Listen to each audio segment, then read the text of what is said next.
যে লাল ফিতার দূরত্ব, যে আমলাতান্ত্রিক জটিলতা, যে হ্যারাসমেন্ট, এটাতে পড়ে নাই ঢাকা বিশ্ববিদ্যালয়ে ওরকম একজন শিক্ষার্থী আমরা খুঁজে পাবো না। আমরা যারা বিশ্ববিদ্যালয়ের শিক্ষার্থীরা আছি, আমাদেরকে যে কোনো কাজ, ভর্তি থেকে শুরু করে বিশ্ববিদ্যালয়ের অ্যাডমিনিস্ট্রেটিভ যে কোনো কাজ, আমাদের হলে অ্যাপ্লিকেশন করতে হয়, রেজিস্টার বিল্ডিং এ অ্যাপ্লিকেশন করতে হয়, ডিপার্টমেন্টে অ্যাপ্লিকেশন করতে হয়, এরপর আবার অনলাইনে অ্যাপ্লিকেশন করতে হয়। একই সাথে আমাকে টাকা নিয়ে ব্যাংকে যেতে হয়, এবং সোনালী ব্যাংক থেকে রূপালী ব্যাংক, এভাবে হচ্ছে আবার ডিপার্টমেন্টে আমার পেমেন্ট, সব এভাবে আমাদেরকে চলতে হয়। এবং যখন আমরা সব কাজ সম্পন্ন করে রেজিস্টার বিল্ডিং এ আসি, তখন আমাদেরকে বলা হচ্ছে লাঞ্চের পরে আসেন। লাঞ্চের পরে যখন যাই তখন বলে যে আগামীকাল আসেন। এইভাবে চলছে আমাদের রেজিস্টার বিল্ডিং। তো আমরা কথা দিচ্ছি, শিক্ষার্থীদের ম্যান্ডেট পেয়ে যখন আমরা সেবা করার সুযোগ পাবো, আমরা এই রেজিস্টার বিল্ডিং কে সংস্কার করবো ইনশাআল্লাহ। রেজিস্টার বিল্ডিং কে আমরা পেপারলেস করব। একজন শিক্ষার্থী সে হলে বসেই তার রেজিস্টার বিল্ডিং এর তার প্রশাসনিক যত কাজ আছে সেই সব কাজগুলো করতে পারবে, এবং তার পেমেন্ট সিস্টেমটাও সে হলে বসে অনলাইনে পেমেন্ট করতে পারবে। এবং একই সাথে যারা আমাদের অনেক শিক্ষার্থীরা বিদেশে পড়তে যায়, এই যারা বিদেশে পড়তে যায় তাদের সার্টিফিকেট উত্তোলন করা, বাইরের ইউনিভার্সিটিতে মেল করা, এই কেন্দ্রিক তাদের হ্যারাসমেন্টের মধ্যে দিয়ে যেতে হয়। তো আমাদের প্রস্তাবনা হচ্ছে, আমরা যারা বিদেশে পড়তে যাবে এই সমস্ত শিক্ষার্থীদের জন্য আমরা উচ্চ শিক্ষা বিষয়ে একটা সেল করব, এবং সেই সেলটা ফাংশনাল থাকবে। ওই সেলের মাধ্যমে অনলাইনে অ্যাপ্লিকেশন করে শিক্ষার্থীরা সব ধরনের ফেসিলিটিগুলো তারা পাবে। এবং একই সাথে এই রেজিস্টার বিল্ডিং এ যদি আমরা দেখি, রেজিস্টার বিল্ডিং এর তৃতীয় শ্রেণী এবং চতুর্থ শ্রেণীর কর্মকর্তাদের জন্য বড় বড় বিল্ডিং হয়, তাদের অনেক সুযোগ সুবিধা দেওয়া হয়, তাদের অনেক রাজনীতি আছে এখানে, কিন্তু তাদেরকে বিশ্ববিদ্যালয় যেভাবে প্রায়োরিটি দেয়, আমাদের শিক্ষার্থীদের, আমাদের ছাত্রদের যে আবাসন সংকট, সেটা নিয়ে কোনো মাথা ব্যথা নাই। এবং বেশিরভাগ এখানকার স্টাফরা তাদের কোনো ধরনের কাজহীন ছাড়া তারা রাজনীতি নিয়ে ব্যস্ত আছে। তো সেই জায়গা থেকে আমরা যখন এই রেজিস্টার বিল্ডিং কে ডিজিটালাইজেশন করব, একই সাথে আমাদের শিক্ষার্থী যারা আছে, আমাদের ছাত্রছাত্রীর ভাই বোনরা যারা আছে, তারা এখানে পার্ট টাইম চাকরির সুযোগ পাবে, এবং এই পার্ট টাইম জবের মাধ্যমে তার এক্সপিরিয়েন্স গ্যাদার হবে।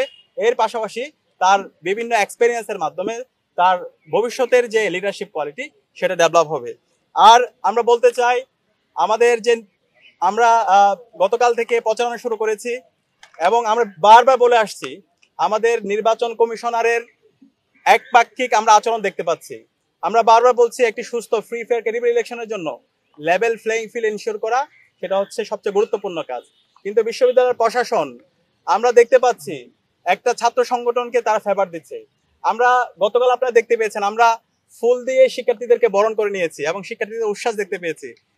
কিন্তু রাতের বেলা দেখতে পাচ্ছি অনেকগুলো গায়েবী নোটিশ জারি হয়েছে। এখন আমরা আশঙ্কা করতেছি কখন যে তারা নোটিশ দেয় তোমরা গোলাপ ফুলও দিতে পারবে না শিক্ষার্থীদের মাঝে। বারবার আমরা যখনই করি, আমরা যখন গতকালকে পেস্টন গুলো দিয়েছিলাম, এর আগের দিন কিন্তু নির্বাচন কমিশনের সাথে কথা বলেছিলাম, এবং আচরণবিধির কোনো জায়গায় এটা উল্লেখ নাই যে এটা আমরা করতে পারবো না। নির্বাচন কমিশনার বলেছিল আপনারা সব কাজ পারবেন, আপনারা পেস্টন লাগাতে পারবেন, এবং যে শর্তগুলো দিয়েছিল সেই শর্তের আলোকে আমরা প্রত্যেকটা জায়গায় আমাদের পেস্টন গুলো দিয়েছিলাম। কিন্তু রাতের বেলা গায়েবী নোটিশ চলে আসছে। নোটিশ আসার পরে বলছে হচ্ছে এগুলো সব তুলে ফেলতে হবে। তো এই যে সিদ্ধান্তগুলো আসছে, এবং ওভারঅল সামগ্রিক সিদ্ধান্ত, নির্বাচনের যতগুলো সিদ্ধান্ত হয়েছে, এই সিদ্ধান্তগুলো আমাদের কারোর সাথে আলাপ করা হচ্ছে না, এবং এই সকল সিদ্ধান্ত একটা ছাত্র সংগঠনের পক্ষে যাচ্ছে। এবং আমরা বারবার বলছি, বিশ্ববিদ্যালয়ে যারা নির্বাচন কমিশনে আছেন তারা আমাদের শ্রদ্ধাভাজন শিক্ষক, আমরা তাদেরকে শিক্ষক হিসাবে দেখতে চাই। কিন্তু তাদের যে রাজনৈতিক আদর্শ, সেই আদর্শটাকে যদি তারা তাদের একটা ছাত্র সংগঠনকে ফেভার করতে যায়, তাহলে তারা শিক্ষার্থীদের বিপক্ষে অবস্থান নেবে। আমরা চাই না ছাত্র বা সেই শিক্ষক এই ধরনের কোনো একটা অবস্থান তৈরি হোক, বরং আমরা এই ঢাকা বিশ্ববিদ্যালয়ের ছাত্র সংসদ নির্বাচনের মাধ্যমে বাংলাদেশে আমরা গণতন্ত্রের একটা নজির স্থাপন করতে চাই। আমাদের বাংলাদেশে দীর্ঘদিন ধরে যে আমরা ভোটাধিকার ছিল না, আমাদের এখানে যে হচ্ছে গণতন্ত্র ভেঙে চুরমার হয়ে গেছে, প্রতিষ্ঠানগুলো যে ভেঙে চুরমার হয়ে গেছে, সেই প্রতিষ্ঠানগুলোকে নতুনভাবে রিফর্ম করা এবং একটি ফ্রি ফেয়ার ক্রেডিবল ইলেকশনের একটা চমৎকার এক্সাম্পল আমরা এই ডাকসু নির্বাচনের মাধ্যমে দিতে চাই। তো সেই কারণে আমি অনুরোধ করবো, নির্বাচন কমিশনার যারা আছেন, আপনারা উপর থেকে যা নাজিল হচ্ছে, আপনাদের উপর গায়েবী যা আসতেছে, সেগুলো থেকে বেরিয়ে আসেন। শিক্ষার্থীরা যা চাচ্ছে, শিক্ষার্থীদের যে আকাঙ্ক্ষা, তাদের যে প্রত্যাশা, সে আলোকে আপনারা সকল অংশীজনদের জন্য লেভেল প্লেইং ফিল্ড এনশিওর করুন। এবং এর পাশাপাশি গতকাল দেখতে পেয়েছেন আমাদের নারী প্রার্থীর উপরে কিভাবে হ্যারাস করা হয়েছে, তার ছবিকে বিকৃত করা হয়েছে, এবং এটার সাথে যারা জড়িত ছিল আমরা অ্যাপ্লিকেশন করেছি, কিন্তু এখন পর্যন্ত বিশ্ববিদ্যালয় প্রশাসন কোনো ধরনের ব্যবস্থা নেয়নি। আমরা আশঙ্কিত, বিশ্ববিদ্যালয় প্রশাসন যদি এই ধরনের, নির্বাচন কমিশন যদি এই ধরনের তারা গার্ডসলেস হয়, তাহলে সামনে নির্বাচন আয়োজন করা, একটি সুস্থ নির্বাচন কিভাবে তারা বাস্তবায়ন করবে, সেটা নিয়ে আমরা আশঙ্কা অনুভব করছি।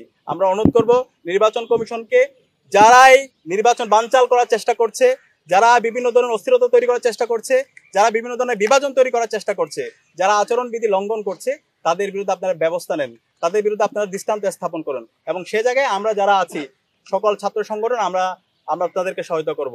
এবং একই সাথে আমরা সবাইকে অনুরোধ করবো, আমরা যারা ডাকসুর প্রার্থীরা আছি, আমরা সবাই বিশ্ববিদ্যালয়ের শিক্ষার্থী, সারা বাংলাদেশ আমাদের দিকে তাকিয়ে আছে। আমাদের আইডিয়ার প্রতিযোগিতা করা দরকার।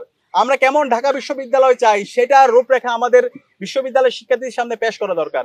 আমরা সেই ধরনের আইডিয়ার প্রতিযোগিতা করি।